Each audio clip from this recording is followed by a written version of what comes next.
Ladies, do you have a wedding dress that's just in the back of your closet, maybe in a box? It's just collecting dust and you have no idea what to do with it? Well, we have a sweet idea that's truly a sweet gesture for families in need. And this is Chick to Chick.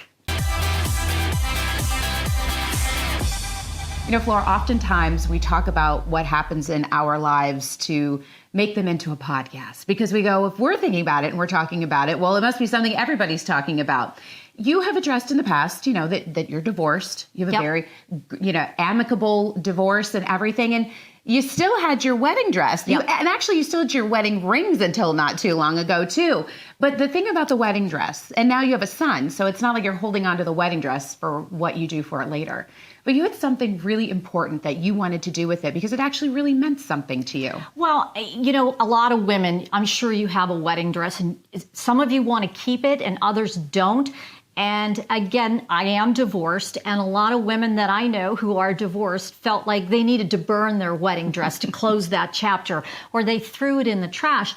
And I did not look at my marriage that way, and I didn't look at my wedding dress that way. To me, it was a beautiful day. It was a beautiful moment, and I wanted to find a way to make good use of that. So I literally put out a message on Facebook to say, hey, is there any program out there that we can make use of our wedding dresses? And that sparked this podcast. And then we found out about this beautiful program. It's called the Sweet Grace Gowns, which brings us to our guest today, Katie Dortenzo. She is with Sweet Grace Ministries. Katie, we're just so thrilled to have you with us today. Can you please tell us about the Sweet Grace Gowns program? Sure, I'm happy to be here with you. The gown program is actually new to our ministry, just a few years old. And it's not something that is just of Sweet Grace. It's a national thing that a lot of nonprofits do. But we take wedding gowns and make them into burial or baptism gowns for families who are going through infant loss in the hospital. Wow. Okay, that's incredibly beautiful. How long have you been doing this? So the gown program is probably 5 years old. Sweet Grace Ministries as a whole became a nonprofit 10 years ago. So let's go back to what you said. You take the wedding dress and then you have volunteers who turn them, as you said, into little burial outfits for families who've just lost a child. Can you speak to that, how you present this to the families, and how it helps them in their time of distress and great heartache? Sure. What you see behind me is actually called a Sweet Grace basket. So often the gown is included with the basket. So they're presented a whole slew of resources at the same time. So things they can use in photographs, things they can use in their first moments with their baby. We try to normalize that time and make everything just as it would be if you were delivering a baby who was living. It's the parent's only time to make memories with that child. And so we try to do as many things as we can to make sure they get as many memories as they can. But often clothing is not something they're thinking of as they're running out the door in a last minute emergency type situation. So this gives them something beautiful to put on their baby in a really dark moment. I mean, first of all, I can't imagine. I was blessed enough to have... I'm getting a lump in my throat. I know. So I just have to take a moment. I know. I mean, having healthy babies, but I do know women. I mean, and one in my family who suffered that great loss very late in a pregnancy. It was, just devastating. And I know for her, she cherishes these photos. I love what you're doing. You're creating this beautiful sentiment, this basket of here's some things that we hope will make you feel a little bit better. How many hospitals are you in? How far wide is this reach? So right now we're partnered with 16 PA hospitals, and they grow every year. This year we added 5 at one time because we did a full partnership with Geisinger. But we add hospitals each year, and it's growing. It's amazing each year that we find out that many hospitals don't have a bereavement program. So it's really needed, and it's really, really important to change the way families experience loss when they leave. If you offer these things, the experience looks a little bit more normalized and less dark if we can provide them with all of these opportunities. Katie, you said something before. You said that when families are in this situation, they're in great distress and they're not thinking about what am I going to put my baby in. How do the families react when you present them with this basket, and how do they react when they see these beautiful little outfits and little gowns for their babies to bury them in? They're always overwhelmed. They're grateful. The tags that go with the gown say this was made in honor of, or in memory of, or the dress was given by. And so there's a connection automatically made. If we get a dress like yours that wasn't necessarily given in memory of a baby, we add that name to your gown. So it always has a connection, and that makes them feel less alone immediately when they get that. Do you realize what kind of gift you gave, Flora, to someone? I mean, I know that this. You are a beautiful person, and you are giving something that is so amazing. And the connection that women are making in a time that is so heartbreaking for them. I would never compare divorce to losing a baby. No. But I'm saying that it's a time when women are coming together and they're both recognizing a grief and a loss of something.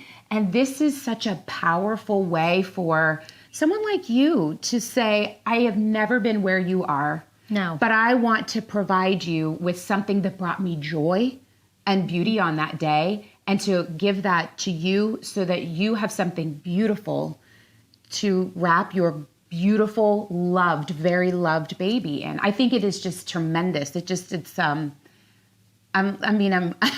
think we're a little speechless at the moment. I am.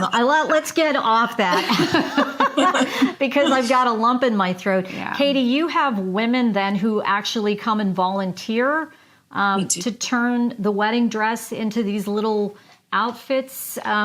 Who are these women? Who are these volunteers? And they're the ones that are actually sewing, taking apart the dress and sewing the baby up. Okay.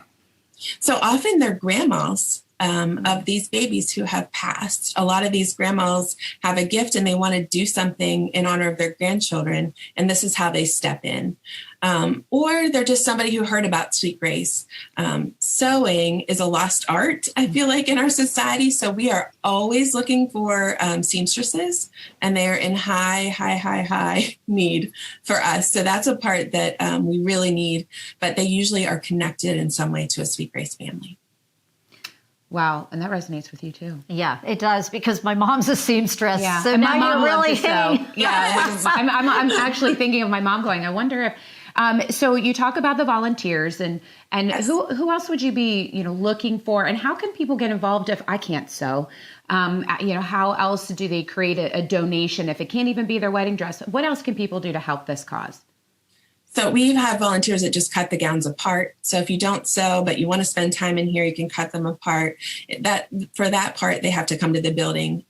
Seamstresses, we ship gowns to anywhere. And then they send them back to us. So that's something. But we also have people give donations for the baskets and bags, for photography services. None of our services are things that we have families pay for. They're all given to families for free. We never want families to feel like they need to pay for something that we're providing.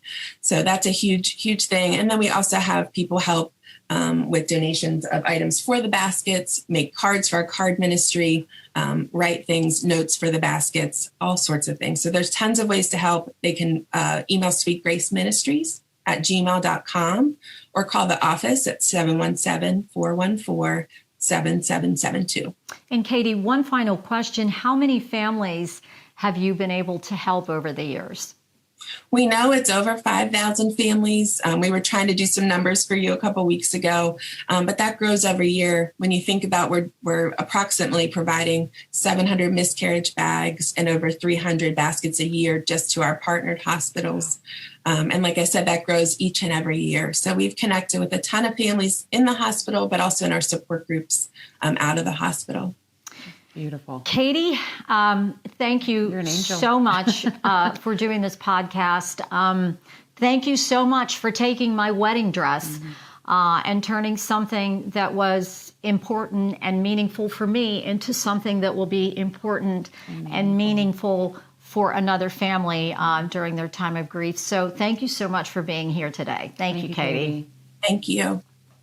You really got me there. You really got me there. And I hope other women who might be in my position, I know you still have your wedding dress. Yeah, I do. And, I was just ready to get rid of mine. It had been sitting in a box. It was collecting dust. It really wasn't doing anything. Ladies, let go of the animosity. Let go of it. You could take that dress that, maybe your marriage didn't work. That's okay, but somebody else can make use of this. Don't throw it away. Don't burn it. They can do something positive and something good. It's one woman helping another woman, and that's making me feel great. Yeah. And with that, I have nothing more to say because I think you said everything from your heart. So we hope that you enjoyed our podcast today, and we hope that you will join us the next time when we have another topic to chirp about.